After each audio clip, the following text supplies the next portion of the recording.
마태복음 22장 1절에서부터 14절까지의 말씀. 예수께서 다시 비유로 대답하여 가라사대 천국은 마치 자기 아들을 위하여 혼인잔치를 베푼 어떤 인부가 같으니 그 종들을 보내어 그 청한 사람들을 혼인잔치에 오라 하였더니 오기를 싫어하거든. 다시 다른 종들을 보내매 가로되 청한 사람들에게 이르기를 내가 오찬을 준비하되 나의 소와 살찐 짐승을 잡고 모든 것을 갖추었으니 혼인잔치에 오소서 하라 하였더니 저희가 돌아보지도 않고 하나는 자기 밭으로 하나는 자기 상업차로 가고 그 남은 자들은 종들을 잡아 능욕하고 죽이니 임금이 노하여 군대를 보내어 그 살인한 자들을 진멸하고 그 동네를 불사르고 이에 종들에게 이르되 혼인잔치는 예비되었으나 청한 사람들은 합당치 아니하니 사거리 길에 가서 사람을 만나는 대로 혼인잔치에 청하여 오너라 한대. 종들이 길에 나가 악한 자나 선한 자나 만나는 대로 모두 데려오니 혼인자리에 손이 가득한지라. 임금이 손을 보러 들어올세 거기서 예복을 입지 않은 한 사람을 보고 가로되 친구여 어찌하여 예복을 입지 않고 여기 들어왔느냐 하니 저가 유구무원이오늘 임금이 사환들에게 말하되 그 수족을 결박하여 바깥 어두움에 내어 던지라. 거기서 슬피 울며 이를 갈미 있으리라 하니라. 청함을 받은 자는 많되 택함을 입은 자는 적으니라. 구원이란 청함에 응하는 것이다 라는 제목으로 말씀을 드리기를 원합니다. 부산의 어느 달동네에 를 소개하는 어떤 그런 프로를 잠깐 보게 됐는데, 그 달동네는 네모난 비석이 벽돌이 돼가지고 그렇게 그거를 쌓아가지고 집들을 졌더라고요. 담을 이렇게 쌓았어요. 집을 짓고. 그래서 죽은 자들 위해 산 자가 살고 있다라는 의미가 되는 것이죠. 그런데 그 담에 뭐라고 쓰여 있냐면 인상 깊게 이렇게 딱 들어온 단어가 있었습니다. 문장이 있었는데, 죽은 자 위에서 살아가는 그 달동네 인생들을 비유해서 그렇게 거기에 알맞는 시를 써놓은 것 같아요. 근데 이 시는 법정이라는 승려가 쓴 시야. 그 시 중에 이런 문장이 있었습니다. 삶은 소유물이 아니라 순간순간에 있습니다. 다시 한번 여러분들이 한 번 들어서는 뭐 이렇게 그냥 스쳐 지나가는 그래서 한번 다시 한번 읽겠습니다.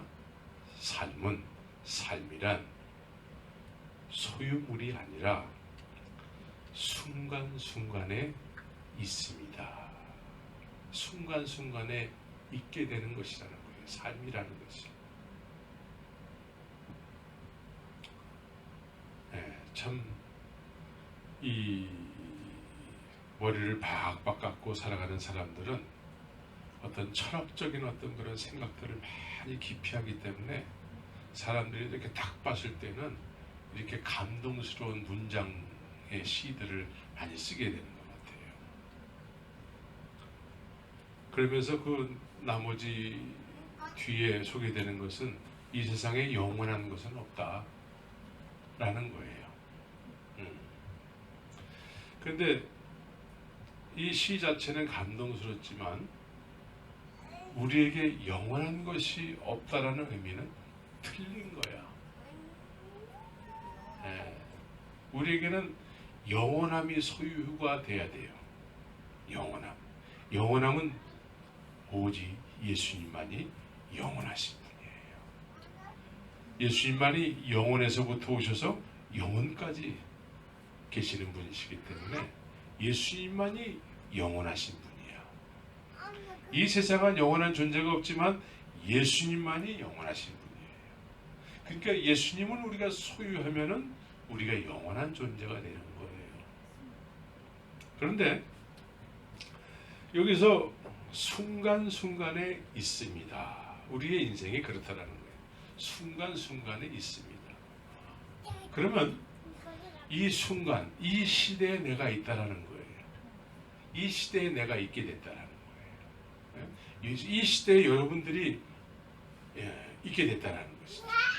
이 순간에 여러분이 있다라는 거예요.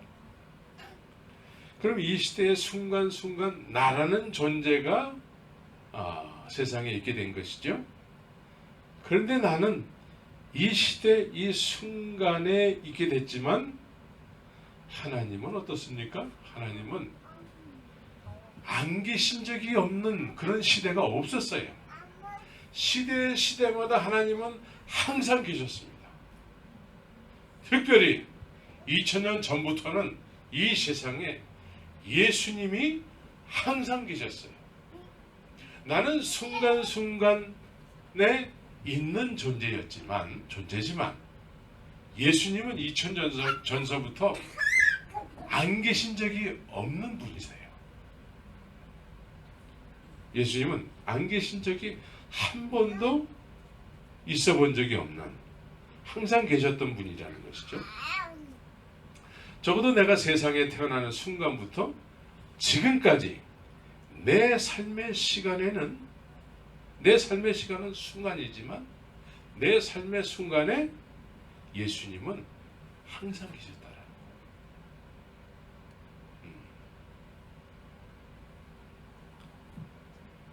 그런데 나는 내 인생의 시작부터 항상 함께 하시는 예수님을 모르고 또 인정도 하지 않고 또 그렇게 관심도 갖지 않은 채 살아왔다는 것이죠. 내 인생 속에 늘 예수님은 항상 계셨는데 예수님께 관심을 갖지 않는 거예요. 대신 이 마음은 예수님을 인정하지 않고 세상을 인정하면서 살아가는 거예요. 세상을.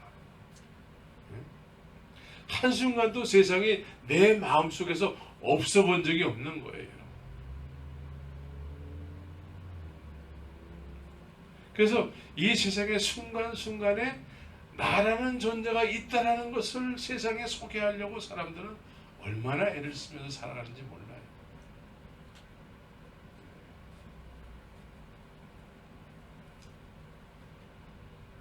그래서 우리의 시대마다 순간순간마다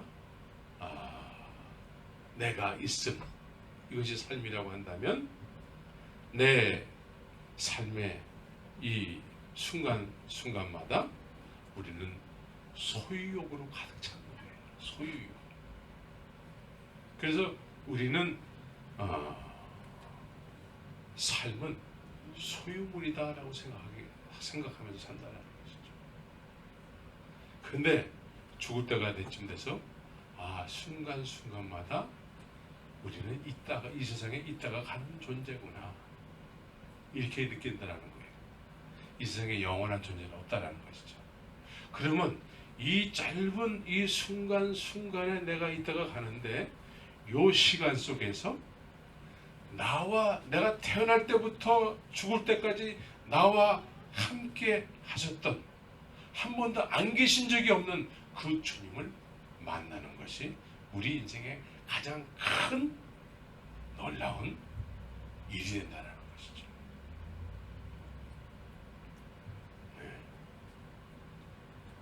그래서 우리는 죽어도 사는 존재가 되는 거예요. 순간순간 있다가 가는 그런 존재지만 영원한 주님을 만나고 그분 앞에 내 마음을 드린 인생이라면 순간순간 있다 가는 것이지만 영원 속으로 간다는 거예요. 없어지는 존재가 아니고 영원 속에 죽어도 사는 존재라는 것이죠. 영원한 존재라는 거예요. 우리는 모두가 다 이 예수님 앞에 마음을 다 드리는 그런 남은 인생을 살아야 되는 것입니다. 그래서 포도나무의 가지가 된다는 것은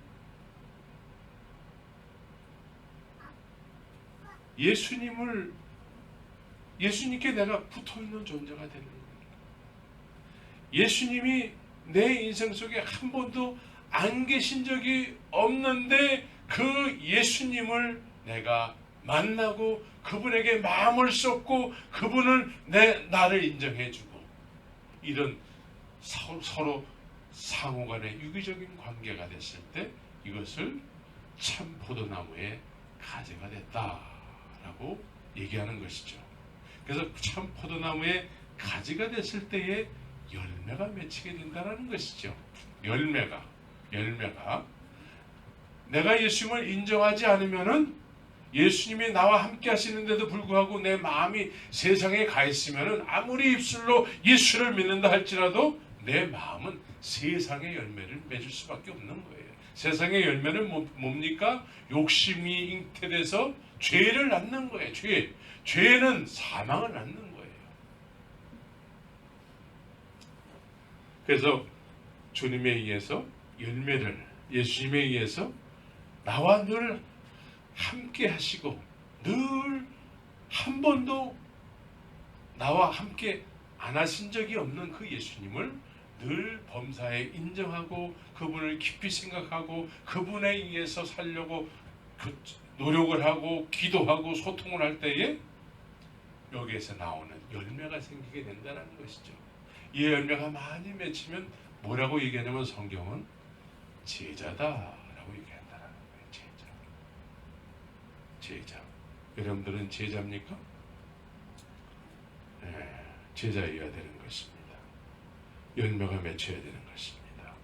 그분과 맺어지고 그분과 소통을 하게 되면은 소통한 증거가 삶 속에서 나타나게 되는 거예요. 그거를 열매라고 그래요. 근데 소통했는데도 불구하고 소통 안 한 것처럼 살 수 있느냐? 그렇게 살 수 없어요. 그런데 소통을 한다고 하는데도 소통을 안 한 것처럼 하면서 살아가는 사람들이 이 세상에 너무나 많이 있기 때문에 우리는 소통을 해도 소통을 안 한 것처럼 살아갈 수도 있다라는 전제를 자꾸 그런 개념을 자꾸 만들어내는 거예요. 그럴 수 없다라는 거예요. 자, 오늘 본문은 지난주와 마찬가지로 천국에 대해서 말씀하고 있어요. 네. 지난주에 천국은 어떤 천국이었습니까? 지난주에 천국은 바리새인들이 물어봤어요. 바리새인들이 하나님의 나라는 언제 임해요? 언제? 때를 물어봤다는 거예요. 때. 그런데 예수님의 대답은 어떻습니까?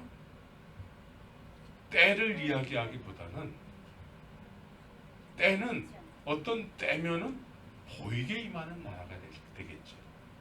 그런데 예수님의 대답은 때를 이야기하지 않고 보이지 않게 너희들 마음속에 임하는 나라라고 이렇게 말씀하고 있어요.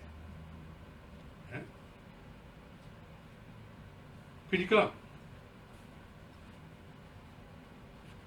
제자들이 또 뭐라고 얘기합니까? 제자들이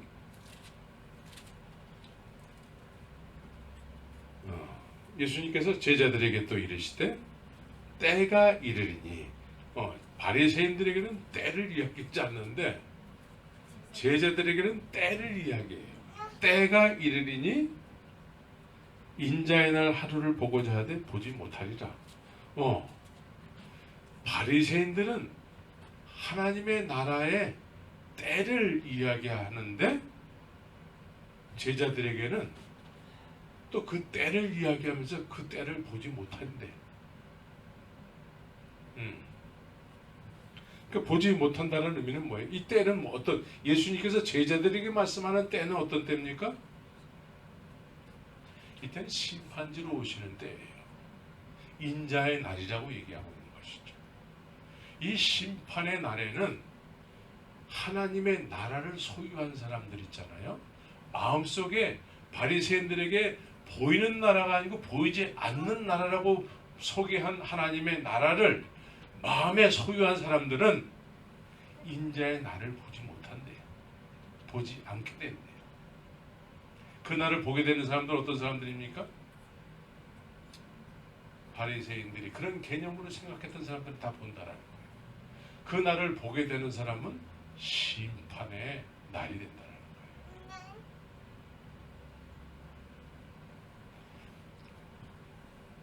우리는 심판의 날로 하나님의 나라를 생각하면 안 되는 것입니다.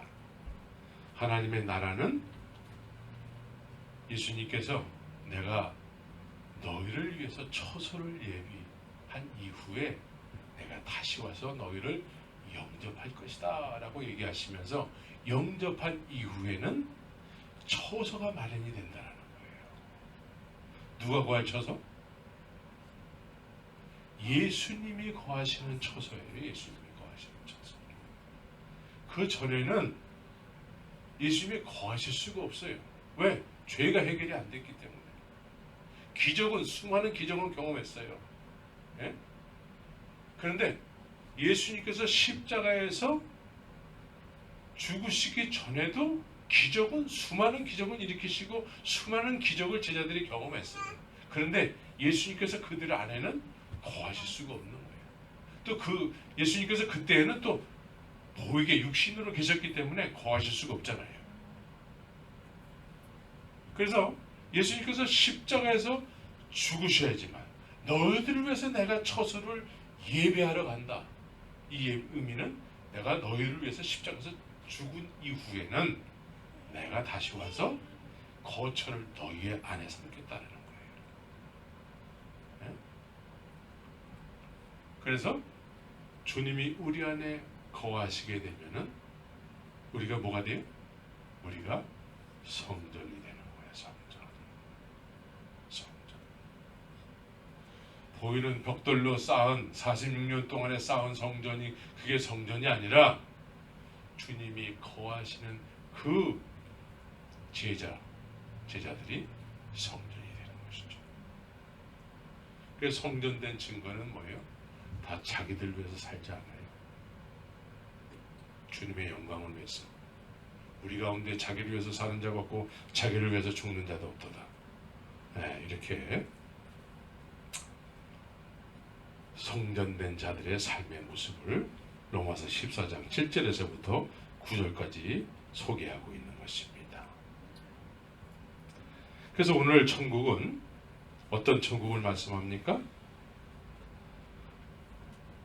네, 하나님의 나라에 들어갈 수 있는 사람과 그렇지 못한 사람들의 이야기를 하고 있어요. 자, 이 사람들은 천국에 가자고 해도 나 천국 싫어요. 이런 사람들이에요. 천국에 예수님이 가자고 해도 나 안 갈래요. 나 바빠요. 내가 지금 사업을 시작했는데 바빠서 못 가요. 내가 지금 택시를 하는데 손님을 많이 태워야 되기 때문에 못 가요. 안 갈래요. 이렇게 되는 것이죠. 하나님의 나라를 한번 얘기해줘도 이 땅, 이 세상이 더 좋다라는 생각을 갖게 된 사람들이에요.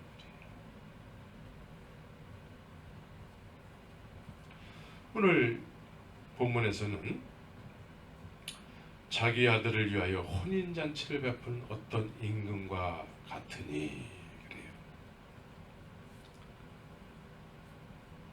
자기 아들을 위하여 혼인잔치를 베푼 어떤 임금. 자기 아들은 누구죠? 예수님이에요. 예수님은 신랑으로 비유하시잖아요. 신랑. 그럼 우리는 뭐예요? 신부예요. 신부. 그러니까 하나님께서 신랑과 신부의 혼인잔치를 준비한다는 것이죠. 그죠? 신랑과 신부들의 혼인잔치를 준비하시는데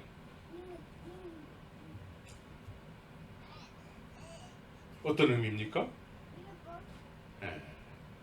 그냥 먼 훗날 하늘에서 천국 잔치가 벌어지는 것을 말씀하시겠습니까? 지금 우리가 살아있는 동안에 하나님께서 예수 그리스도 신랑 되신 예수를 통해서 혼인잔치를 여신다라는 거예요. 근데 오늘도 예수님께서는 비유로 말씀하셨다라고 얘기를 해요. 비유. 비유죠. 그래서 오늘도 비유로 말씀하시는데 이 혼인잔치는 예수님을 중심으로 해서 예수님이 신랑 되셔서 우리에게 성도들에게 어떤 잔치를 임금께서 아버지께서 베푸시게 되는 것이죠. 이때에 아버지께서 임금께서 그냥 혼인잔치를 그냥 하는 거야가 아니라 뭐라고 말씀하시냐면은 나의 소와 살찐 짐승을 잡고 모든 것을 갖췄다. 이런 혼인잔치라는 거예요. 네? 어떤 걸까요? 예배예요. 혼인잔치. 아버지께서 아들을 중심으로 해서 혼인잔치를 벌인다라는 의미는 오늘날 예배를 의미하는 거예요. 예배. 형식적으로 드리는 예배는 이런 아버지께서 허락하시는 나의 소와 살찐 짐승을 잡는 그런 어떤 내용적인 것이 있을 수가 없어요. 형식적인 것에는. 그러나 주님께서 허락하시는 신령과 진정을 다해 드리는 예배 가운데는 이런 것이 허락된다는 거예요. 이런 것이 허락되는 거예요. 이 예배를 통해서 이거를 먹어야 되는 거예요. 이거를 누려야 되는 거예요. 믿습니까? 이 예배가 그만큼 얼만큼 중요하다는 것을 여러분들이 알아야 돼요. 이게 천국 가는 연습을 하는 거예요. 연습. 이 혼인잔치에 초청을 받았는데 나 바빠서 못 가요. 그럼 천국도 안 가고 못 가겠다는 거예요. 무서운 말씀이에요. 이 예배를 게으르게 여기는 사람들은 하나님의 나라도 싫어할 수밖에 없는 거예요. 마음이 다 이 땅에 뺏겨가지고 난 이 땅에서 영원히 100년 동안 100살 동안 100세 시대잖아요. 난 이 땅에서 건강 장수 누리면서 살 거예요. 이런 의미예요.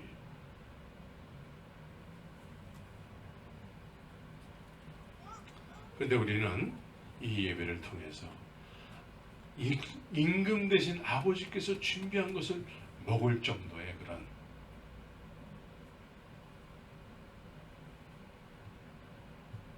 예배자가 되어야 되는 것입니다. 그래서 여러분들이 이 예배를 통해서 정말 주님께 하늘의 신령한 그 놀라운 영의 양식을 통해서 우리의 영혼이 빛이 날 정도로 그렇게 성령의 어떤 충만함을 받을 수밖에 없는 그런 예배를 드려야 되는 것입니다. 아버지께서 막 주시고 싶어하는 그런 예배를 드려야 되는 것입니다. 예? 옆 사람 눈치나 슬슬 보고 내가 이렇게 큰 소리로 뭔가 찬송을 하면 옆 사람이 쳐다볼 텐데 창피해가지고 어떻게 드리나. 이런 예배는 주님을 누릴 수가 없는 예배가 되는 것입니다. 그래서 청한 사람들을 혼인잔치에 오라 하였더니 오기를 싫어했다라는 거예요.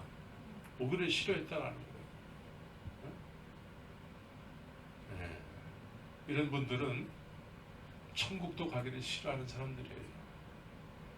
그래서 이 예배를 통해서 천국 가는 연습을 하는 거예요. 이 예배를 소중히 여기는 사람은 천국도 소중하게 여길 거예요.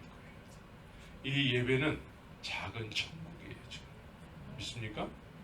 이 작은 천국에 여러분들이 들어온 겁니다. 이 작은 천국에 들어와서 신랑 되신 주님을 누리는 거예요.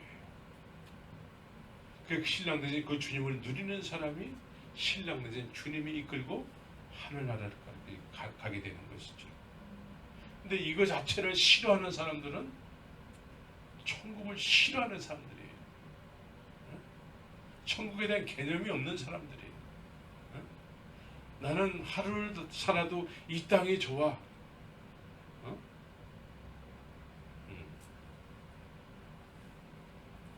거지처럼 살아도 난 이 땅이 좋아.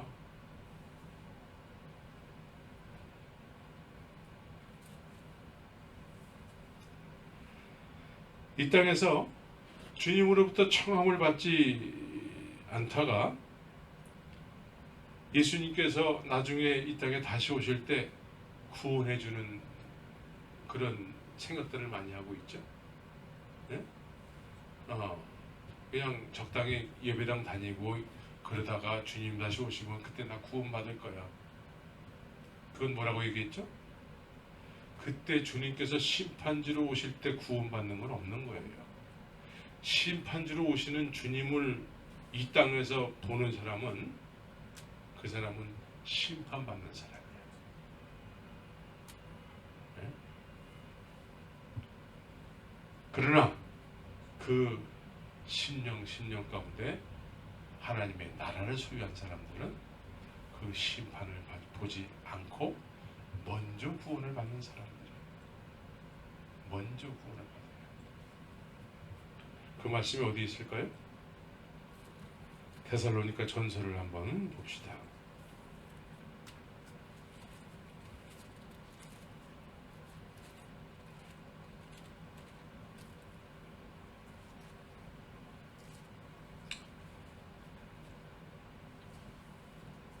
데살로니가 전서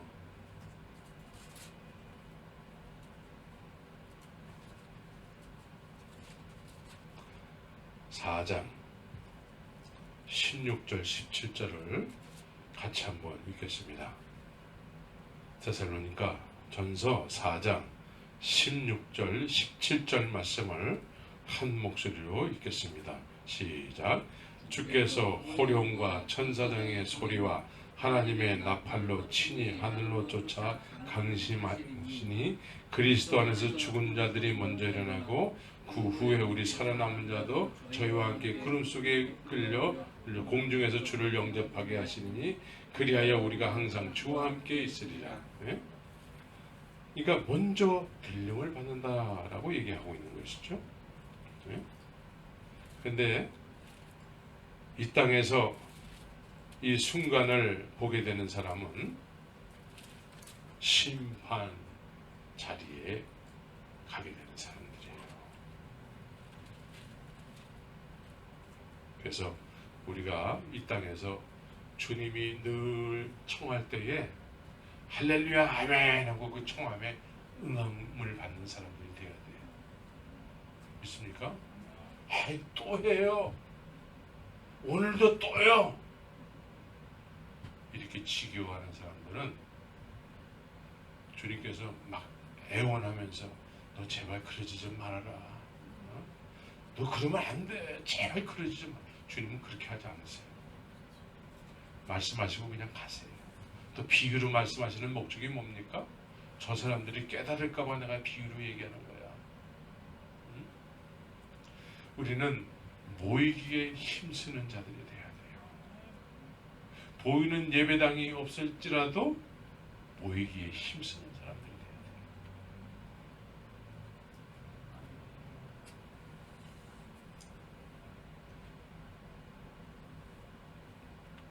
우리는 하나님의 나라는 언제 임합니까? 이것에 관심이 있어 하는 사람들이 아니라 이미 하나님의 나라를 우리가 소유하고 있는 사람들이어야 되는 거예요. 있습니까? 네. 이것이 구원받은 사람의 삶의 모습이 되는 거예요. 좁은 길을 갈 수밖에 없는 그런 믿음을 가진 사람들이죠. 왜? 하나님의 나라를 이미 소유했기 때문에. 그 나라, 미래에 갈 나라가 아니고 미래에 가게 될 나라에 이미 그 나라를 내가 마음속에 소유하고 있다는 거예요. 그래서 남은 인생을 주님 가신 길을 나도 그 길을 간다는 거예요. 우리가 주님 가신 길을 가지 않고 어떤 구원의 길을 갈 수가 있겠습니까? 그 길은 좁은 길이지만 그 좁은 길을 우리는 갈 수밖에 없는 것이죠. 왜? 주님이 내 안에서 그 길을 가게 하시기 때문에 그렇습니다.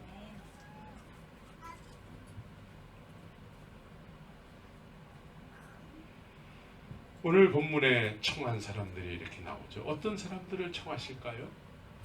오늘 청한 사람들, 여러분들이 결혼식을 하게 되면은 주로 청하게 되는 사람들이 어떤 사람들이에요? 네. 우리하고 다 관계가 있는 사람들을 청해요. 관계가 전혀 없는 사람들에게는 청첩장을 보낼 이유가 없어요. 그 사람이 나를 모르는데 와가지고 뭘 할까? 밥이나 먹고 가겠지. 네? 네. 그 예배당 갔더니 밥이 맛있어. 이런 사람들은 전혀 관계도 없는 사람이 왔다가 간 거예요. 네? 그러나 그 예배당에 갔더니 주의 말씀이 나에게 말씀하시는 그 내용이 너무나 찔렸어. 그러면 이 사람은 그 잔치에 온전히 초대를 받은 사람이죠. 이처럼 결혼식, 혼인잔치는 관계가 있는 사람들을 초대하는 거예요. 그런데 지금 오늘 나오는 사람들은 대부분 다 어떤 사람들이에요? 웬만큼 사는 사람들이야. 웬만큼 사는 사람들이에요. 웬만큼 살지 못하는 사람들이 아니라 웬만큼 사는 사람들이에요. 여기 보니까 밭이 있대. 자기 밭이 있대. 예? 자기 땅이 있다라는 거예요. 농사질 땅이 있다라는 거예요. 자기 땅이 있다. 예. 또 하나는 자기 상업처로 하고 비즈니스를 하고 있대. 비즈니스. 예? 그런데 이 사람들이 다 임금하고 관계가 있어요. 예? 임금하고 관계가 있어. 누가복음에 보면은 같은 내용인데, 누가복음에는 14장에 보면은, 누가복음에 14장에 보면은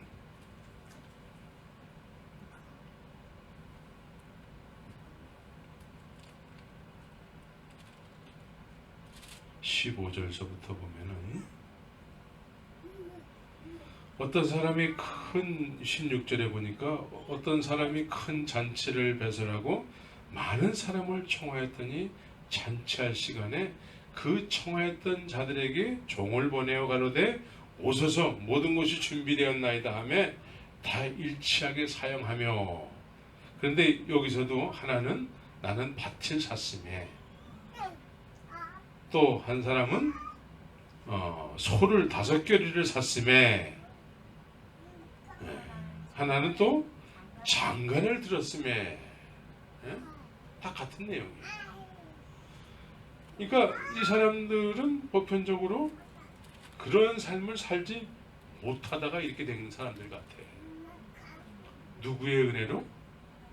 임금의 은혜로, 임금의 도움으로 땅덩어리, 밭덩어리 하나 없이 소작농으로 살다가 자기 밭을 갖게 됐다는 것이죠. 그냥 남의 집살이 월급살이 하다가 자기 비즈니스가 생겼다는 거예요. 누구의 은혜로? 임금의 은혜로. 그래서 임금이 내 아들이 오늘 결혼식을 하니까 와라. 너 내 은혜를 입었지 않느냐? 나하고 관계 있지 않느냐? 와라. 그랬더니 이제 바빠서 못 가요. 당신의 은혜로 내가 이만큼 비즈니스가 되고 또 내가 이렇게 내 땅 가지고 이제 농사를 짓게 되고 있고 장가를 들었고 소 5마리를 사고 뭐 이래서 이제 못 간다라는 거예요.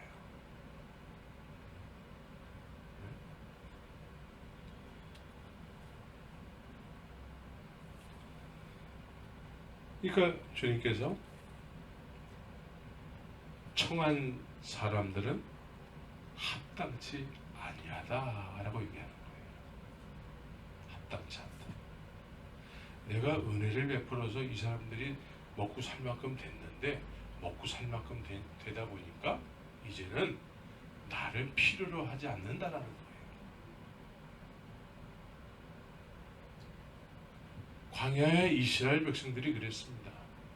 40년 동안 하나님의 불기둥과 구름기둥 가운데서 애굽에서 출애굽해가지고 이제 광야에서 물 없는 땅에서 물도 생수도 먹게 되고 만나와 메추라기도 먹으면서 살게 됨으로 인해서 이제는 그렇게 육신의 어떤 필요한 것들이 있으면 이제 만족하다는 거예요. 40년을 돌아도 이렇게 사는 것 자체를 괜찮다는 거예요. 그래서 요단강은 우리가 안 가도 괜찮다는 거예요. 가나안 땅은 안 가도 괜찮다는 거예요. 그 땅에 가면은 큰 장대한 그런 안악 자손들이 있기 때문에 그 앞에 우리는 메뚜기지 않냐 이거지. 가면은 그 땅에 가면 우리는 죽는다라는 거예요. 우리는 광야에서 만나와 메추락을 먹으면서 그냥 이것으로 만족하는 삶을 살겠다는 거예요. 근데 주님은 가나안을 약속을 하고 있는데 그 약속의 가나안은 전혀 생각을 하지 않고 만나와 메추라기를 통해서 나는 이 광야에서 사는 것이 괜찮아요. 나는 이렇게 사는 것이 만족해요. 이러고 살아가는 거예요. 오늘 본문에 나오는 사람들이 그런 사람들이에요. 이 사람들이 과거에 하나님의 은혜 가운데 은혜를 절실히 필요로 했던 사람들이에요. 하나님의 은혜를 절실히 필요로 했던 사람들이 그 은혜가 임해서 인생의 문제가 해결되니까 이제 됐습니다. 이제 이대로 우리는 그냥 살게요. 주님 우리를 부르지 마세요. 네?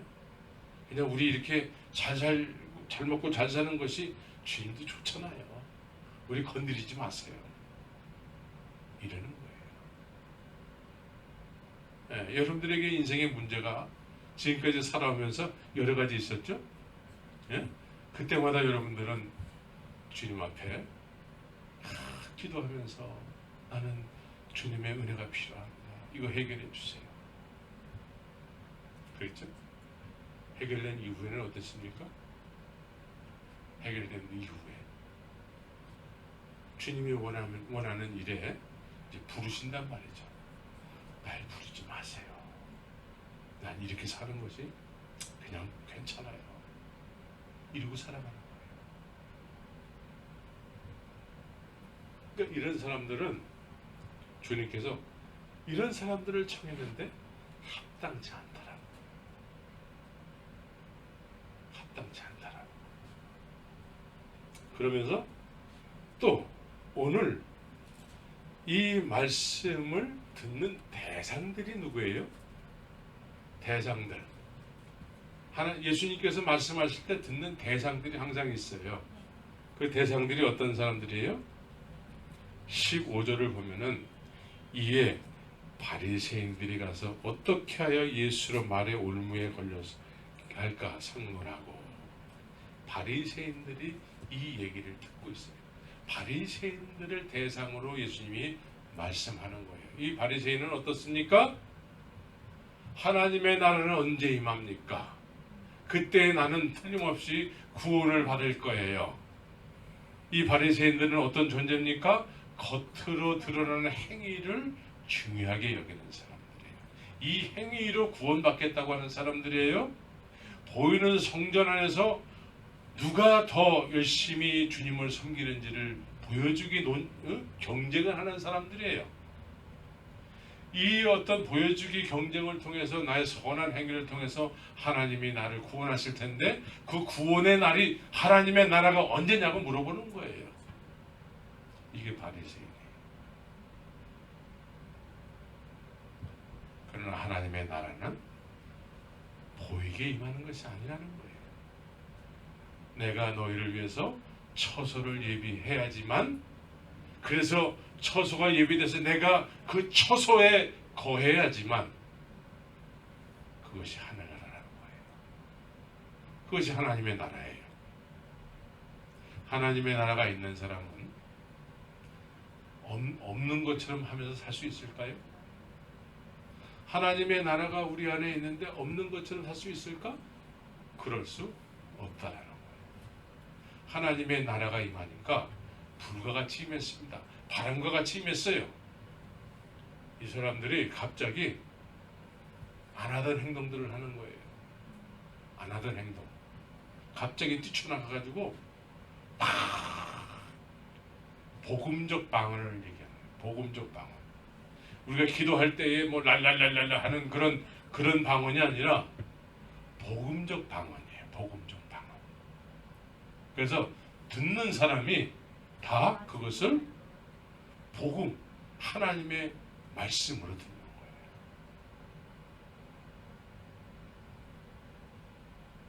여러분들에게 이런 놀라운 은혜가 있기를 예수 이름으로 축원합니다. 그걸 사모하는 사람들 돼야 돼요. 저부터 그걸 지금 사모하고 있습니다.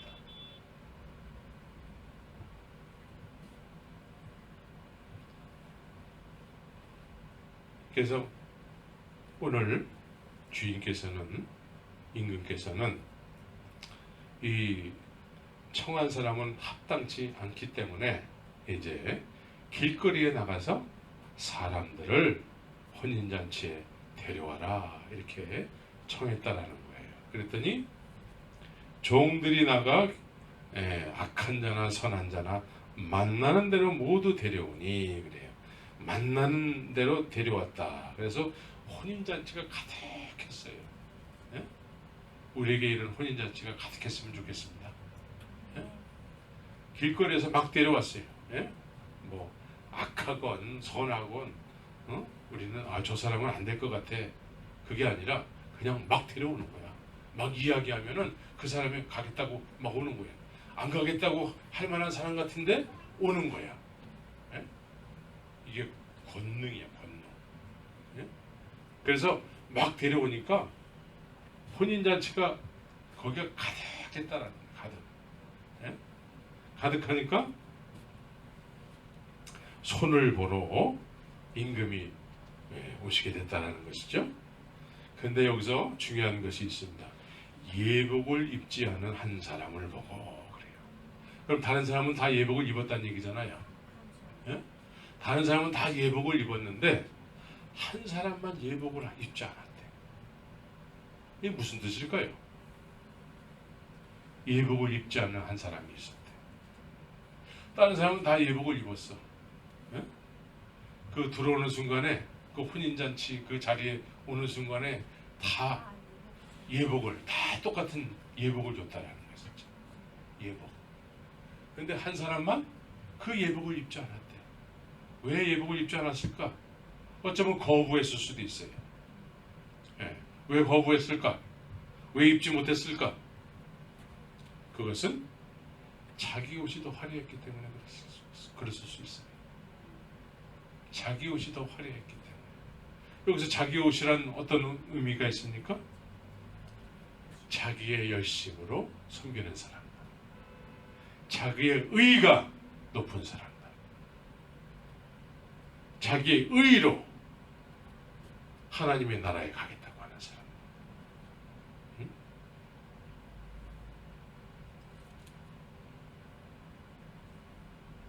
우리는 예수 그리스도의 의롭다 여겨주시는 그 의의 옷을 입어야 돼요. 우리의 열심으로 그 옷을 입을 수가 없습니다. 우리의 열심이 더 좋아 보여요. 네?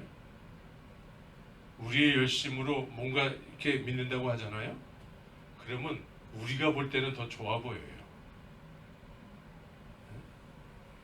그러나 우리는 주님의 십자가의 공로를 의지해서 나가야 되는 거예요.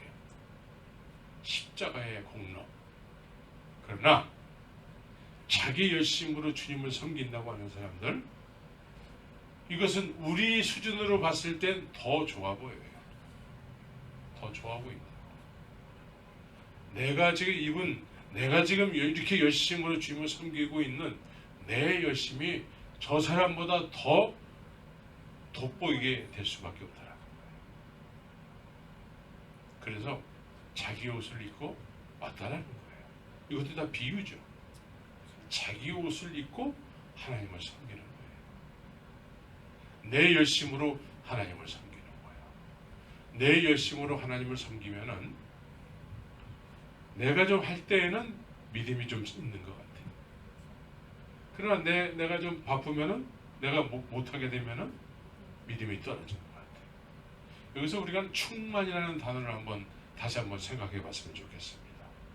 충만이라는 단어는 잘못 이해하게 되면은, 근데 우리가 보통 다 이렇게 이해를 해요. 내가 열심으로 막 뭔가를 하면 충만하다고 생각을 해요. 그러나 내가 좀 덜 하잖아요? 그 충만함이 떨어졌다고 생각을 해요. 근데 성경적인 충만함은 이런 의미로 충만함을 사용하는 게 아니에요. 충만함이라는 것은 나는 없고 주님으로 가득 채워지는 거예요. 믿습니까? 예? 떨어졌다가 올랐다가 내려갔다가 이런 것이 아니라 하나님의 은혜가 내게 그냥 충만하게 지는 거예요. 그러나 우리는 자꾸 오해하는 것이, 내 열심이 전제가 돼서 내가 뭔가 열심히 하면은 충만한 것 같아. 그러나 내가 좀 바빠가지고 여러 가지 일로 바빠가지고 못하게 되잖아요. 안 하게 되고 못하게 되면 충만함이 떨어졌다고 또 생각을 해요. 이건 우리가 충만이라는 단어를 오해하면서 사용하는 거예요. 충만은 그럴 때 쓰는 게 아니에요. 충만은 이제는 나는 간 것 없고 주님으로 가득 채워졌다라는 거예요. 나는 없는 거예요. 이제는 내가 산 것이 아니오가 되는 것이죠. 그러면 주님의 생명력으로 충만해지는 거예요.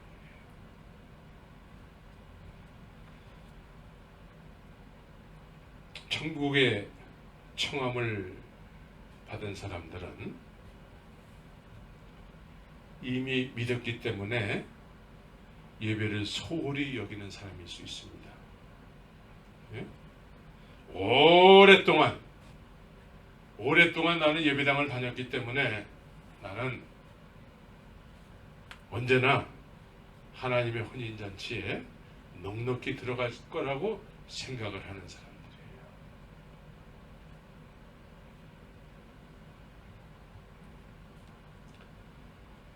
그런데 이미 믿었기 때문에 예배를 소홀히 할 수 있어요. 자기의 선한 행위를 자랑하는 과거 지향적인 그런 사람일 수 있습니다. 그래서 청함을 받는다는 그 소리를 듣지 못해요.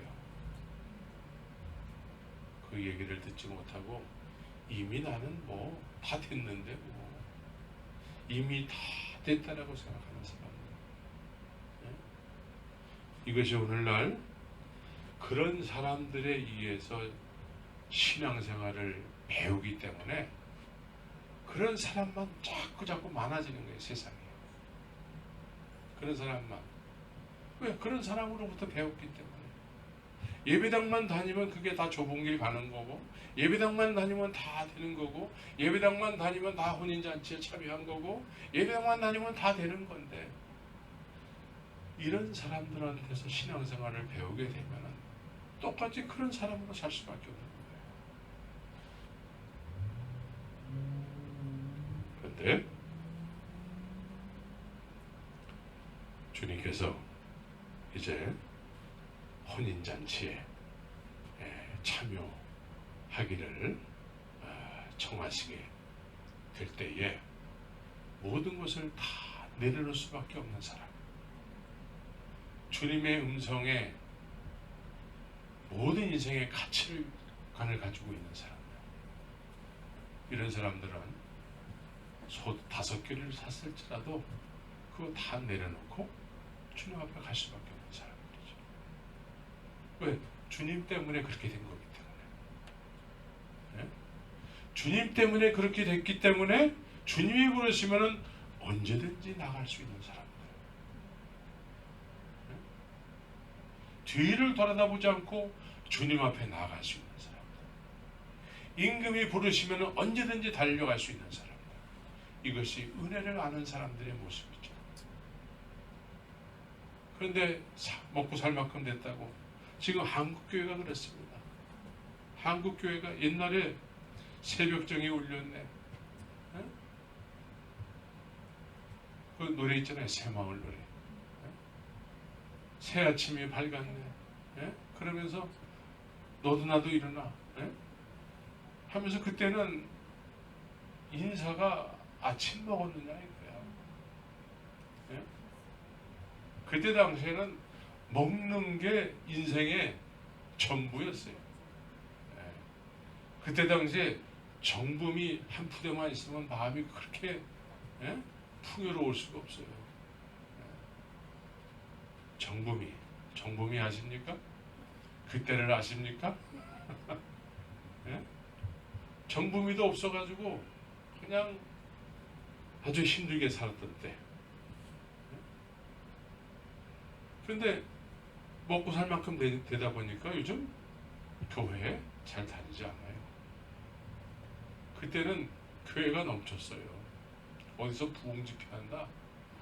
막 지게에다가 솥을 쥐고서는 거기다가 그 집회 기간에 자기가 먹을 쌀까지 다 짊어지고 그 집회 장소 뭐 산에서 기도원에서 집회한다 그러면 막 그렇게들 왔어요. 근데 요즘은 기도원도 텅텅 비고 교회도 이제 젊은 사람들은 잘 안 보여요. 왜 그렇습니까? 먹고 살 만큼 됐기 때문에, 소 5개를 샀기 때문에, 상업차 비즈니스를 시작했기 때문에, 소양농으로 살다가 이제 내 땅이 생겼기 때문에 이제 이 정도가 하나님의 은혜로 만족한다라는 거예요. 더 이상 다른 거 요구하지 말라는 거예요. 그런데 주님은 그게 다가 아니라는 것이죠. 이제 우리는 나 같은 죄인 살리신 주님의 은혜에 고마워. 언제나 주님이 부르시면은 이 찬송 부르면서 나와야 되는 거예요. 네? 여러분들이 위기에 처했을 때 그때를 한번 생각해 보세요. 어떻게 나 같은 죄인에게 그런 큰 놀라운 은혜를 베푸십니까? 그래서 주님이 혼인잔치에 나와라 그러면 나 같은 죄인 살리신 이 찬송을 부르면서 나가야 되는 거예요. 이 나에게 있는 모든 소유는 다 주님께서 주신 거라는 거예요. 지금 가져가도 괜찮다는 것이죠. 나는 주님 한 분만으로 만족한다는 거예요. 그래서 롯의 시험이 뭡니까? 마귀는 이런 거 줬기 때문에 주님을 섬긴다는 거예요. 이걸 다 가져가면 롯은 틀림없이 주님을 배반할 거라는 거예요. 그런데 하나님은 아니다라는 거예요. 믿음은 그런 게 아니라는 거예요. 나를 알게 된 사람들은 그런 육신에 필요한 것들이 없어지게 될더라도 나를 부인할 수 없다라는 거예요. 그거를 하나님이 확신하고 하나님이 인정하는 거예요. 이게 믿음이라고 얘기를 하는 거예요. 그러나 마귀는 믿음을 바리새인들처럼 주님께서 이런 거를 베풀었기 때문이라는 거예요. 이거 다 없애면은 얘는 틀림없이 주님이 부르셔도 반응하지 않을 거라는 거예요. 이게 마귀가 가지고 있는 믿음의 개념이에요. 바리새인들이 그런 개념을 가지고 있습니다. 그러나 우리는 주님이 우리에게 허락하신 그 믿음의 사람들이어야 돼. 그리 아니하실지라도 나는 주님 앞에 예배자로 감사의 예배를 드리겠습니다. 이런 믿음의 사람들, 이런 사람들이 돼야 되는 거예요. 이런 사람들은 이미 그 마음에 하나님의 나라가 있기 때문에 그렇습니다. 이것이 구원의 확신을 가지고 있는 사람들의 모습이에요. 예? 입술로 예수를 믿는다고 하면서 삶은 딴짓하면서 사는 이것을 구원이라고 이해하면 안 되는 거예요. 이건 완전히 사탄이 만들어놓은 잘못된 구원론이에요. 이 잘못된 구원론에 현혹이 돼가지고 지금 한국교회 이단이고 뭐고 다 넘어가 버렸어요. 신천지가 왜 나옵니까? 신천지에 넘어간 사람들이 다 기존에 교회 다니는 사람들이었어요. 직분자들이었어요. 목사도 있고 전도사도 있고 권사도 있고 장로도 있고. 왜 거기에 넘어갑니까? 입술로만 믿는다고 했기 때문에 그래요. 그러나 하나님의 말씀은, 나에게 말씀하시는 하나님의 그 온전하신 그 말씀은 한 번도 내면의 경험을 못했기 때문에 그래요.